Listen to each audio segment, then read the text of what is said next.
Saudara-saudari dan anak-anak yang terkasih dalam Kristus, dari Novisiat SVD Kuweruteng Manggarai Flores NTT, saya Pastor Freddy Jahadin SVD menyampaikan ucapan selamat jumpa lagi lewat siraman rohani. Hari ini Kamis 29 April 2021. Injil hari ini diambil dari Yohanes bab 13 ayat 16 sampai 20. Kita diingatkan bahwa dengan menerima orang yang diutus, itu berarti kita menerima Kristus dan Bapanya. Marilah kita berdoa memohon penerangan Roh Kudus. Dalam nama Bapa dan Putra dan Roh Kudus. Amin. Tuhan dan Allah kami, puji dan syukur kami haturkan kepadamu karena Engkau mempercayakan kami, umat-Mu, untuk meneruskan karya keselamatan-Mu di dunia ini. Kami mohon semoga Tuhan selalu membantu kami, baik para utusannya maupun umat yang menerima utusan Allah, agar selalu bekerja sama sehingga kerajaan Allah sungguh hadir di tengah kita. Tuhan, utuslah Roh Kudus-Mu, terangilah pikiran dan hati kami, agar sabda-Mu yang akan kami dengar dapat kami pahami dengan baik, dan isi pesan-Mu dapat kami hayati dan amalkan dalam hidup harian kami. Doa ini kami sampaikan dengan perantaran Kristus Tuhan kami. Amin. Tuhan sertamu dan sertamu juga. Inilah Injil Yesus Kristus menurut Yohanes, bab 13 ayat 16 sampai 20. Dalam perjamuan malam terakhir, Yesus membasuh kaki para murid-Nya. Sesudah itu ia berkata, "Aku berkata kepadamu, sesungguhnya seorang hamba tidaklah lebih tinggi daripada tuannya, atau seorang utusan daripada dia yang mengutusnya. Jikalau kamu tahu semua ini, maka berbahagialah kamu jika kamu melakukannya. Bukan tentang kamu semua aku berkata, aku tahu siapa yang telah kupilih, tetapi haruslah genap nas ini. Orang yang makan rotiku telah mengangkat tumitnya terhadap aku.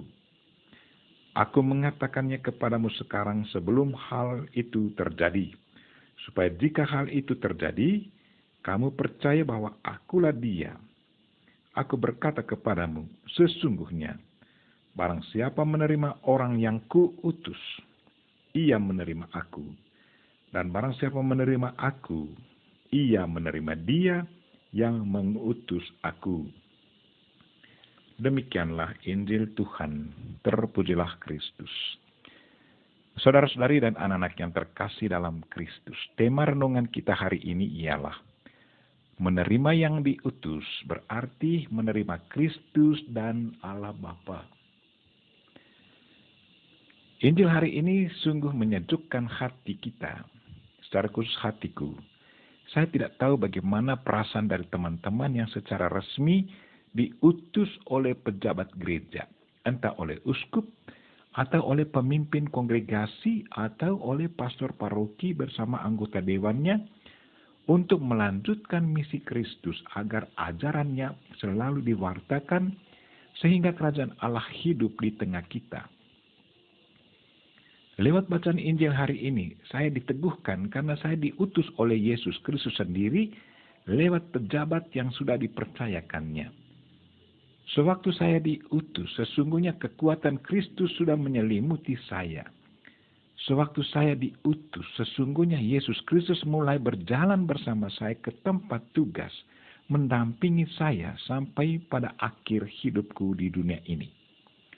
Injil katakan, sesungguhnya barang siapa menerima orang yang kuutus, ia menerima aku. Dan barang siapa yang menerima aku, ia menerima dia yang mengutus aku. Betapa bahagianya orang yang diutus, karena Tuhan selalu ada bersamanya. Pertanyaan kita, bagaimana kalau seorang utusan Kristus, seorang imam misalnya, ditolak oleh umat Allah? Apakah dengan itu umat sudah menolak Kristus? Untuk menjawab pertanyaan ini, pasti perlu mencari tahu latar belakang ceritanya. Umat Allah pada dasarnya tidak semena-mena menolak utusan Allah. Umat Allah akan menolak seorang imam misalnya kalau dia bertingkah laku sesuka hatinya. Bertingkah laku tidak sesuai dengan tingkah laku Yesus Kristus.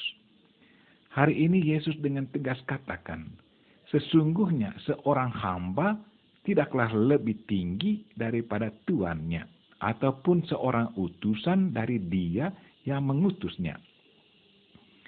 Dengan ini, Yesus dengan tegas ingatkan para utusannya supaya selalu sadar bahwa mereka adalah hamba Tuannya, hamba-hamba Yesus Kristus. Mereka adalah utusan Kristus. Kristus selalu lebih tinggi daripada mereka, bukan sebaliknya mereka lebih berkuasa dari Kristus. Kalau ada umat yang menolak imamnya, mungkin karena imam ini tidak mengikuti kriteria Yesus Kristus, bahwa imamnya tidak bertingkah laku sebagai seorang hamba, tetapi sebaliknya dia sangat otoriter, mau menang sendiri, lebih suka dilayani daripada melayani. Sebagai utusan Allah, para utusan harus selalu berkomunikasi dengan Tuhan yang mengutusnya, mendengar suaranya, selalu prioritaskan kehendak Dia yang mengutusnya daripada kehendaknya sendiri. Saudara-saudariku dan anak-anak yang terkasih, bacaan hari ini juga mau mengajar para umat Allah untuk selalu bekerja sama dengan para utusan lain, utusan Allah, membantu mereka. Kita harus selalu ingat bahwa mereka yang diutus bukanlah karena kemauannya sendiri, tetapi karena ada dorongan dari dalam yang kita artikan sebagai dorongan Allah. Kadang orang yang diutus merasa heran mengapa ia dipilih. Kadang orang yang diutus merasa diri tidak layak untuk bekerja sebagai utusan Allah. Tetapi karena selalu ada dorongan dari dalam, makanya ia pasrah menerimanya. Kepada orang-orang seperti ini Tuhan selalu berkata, bukan karena engkau hebat atau engkau lemah, makanya aku memilih engkau.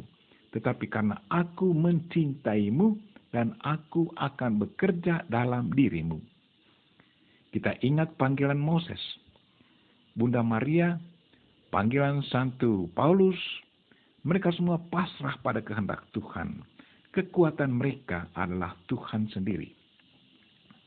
Marilah saudara-saudari dan anak-anak yang terkasih, kita berdoa semoga Tuhan selalu membantu kita, baik para utusannya maupun umat yang menerima utusan Allah, agar selalu bekerja sama sehingga kerajaan Allah sungguh hadir di tengah kita. Kita memohon Bunda Maria untuk mendoakan kita. Amin. Marilah kita mohon berkat Tuhan. Tuhan sertamu dan sertamu juga. Semoga saudara sekalian dan mereka-mereka yang kita doakan pada hari ini secara khusus, mereka-mereka yang lagi sakit, dan segala aktivitas kita sepanjang hari ini dilindungi, dibimbing dan diberkati oleh Allah yang Maha Kuasa, Bapa dan Putra dan Roh Kudus. Amin.